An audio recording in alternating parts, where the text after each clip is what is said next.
I was an elected attorney general, and before that, an elected district attorney. And before that, I was a courtroom prosecutor. So in those roles, I took on perpetrators of all kinds.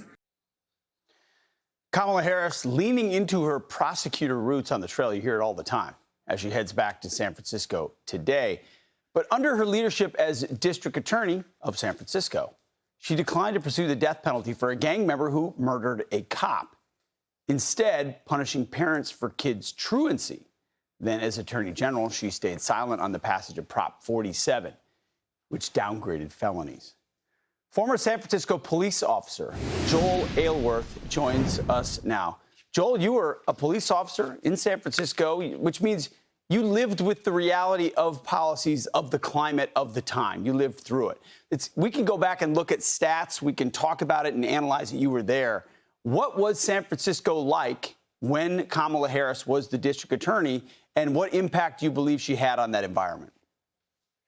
Yeah, thanks, Pete. And not only that, I actually lived there for 10 years in the city. So I felt it. My family felt it. And it was one of the reasons we had to move. I remember telling my kids, they would ask me every time we'd go to the parks is, Dad, why are there so many broken car windows? Why are there so many homeless? Why are there so many needles on the ground? And so these are the things I face just daily as a dad, a husband, a father. But from the crime standpoint, let's face it, Kamala ushered in George Gascon, who then ushered in Chesa Boudin, and these radical progressive policies have been with San Francisco for a long, long time. And so cops know from the cops' perspective, there was almost no point in arresting certain folks because you knew they were just going to get out. They were going to get out the next day. I know guys, for example, that would arrest drug dealers and see them by the end of their shift. They would see them and then within the 10 hours of their shift, let go and free. So this was kind of the morale and the attitude just surrounding San Francisco. And you see it playing out today. So she really was kind of the forerunner, the original Soros type prosecutor who didn't believe in, who wanted to let people go sort of on the side of the criminals, give them a second chance. But what that meant for average folks is crimes go unprosecuted and people get released back in and the environment gets worse. Hey, listen, I'm about results. And so when you, like you said, let's not look at the data, but let's look at the data, right? I mean, she oversaw California this whole time. She had a chance to talk about Prop 47. That was all under her reign. And we saw for a long, long time, the homeless, we see shoplifting right now. It's at a 25-year peak in California. Violent crime is one of the highest it has been compared to the rest of the country. And so, yeah, she essentially was one of the spearheaders, if you will. There was also a particular 4 months into her tenure, she declined to charge a gang member who killed a cop. And there was a huge backlash to that, right?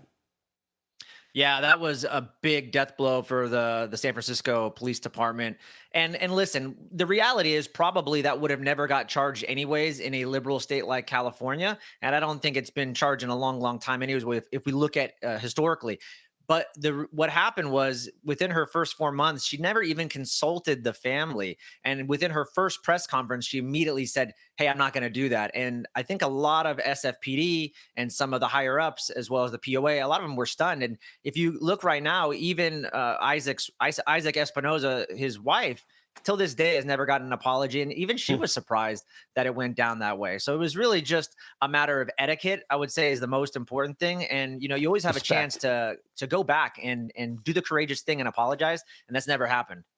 Interesting. We're going to learn a lot more about this record, at least here. The compliant press mostly won't bring it up if they dig at all. Joel Aylworth, thank you so much for your service and your time. We appreciate it. Pleasure. Thanks, Pete. Good to see you. I'm Steve Ducey. I'm Brian Kilmeade. And I'm Ainsley Earhart. And click here to subscribe to the Fox News YouTube page to catch our hottest interviews and most compelling analysis.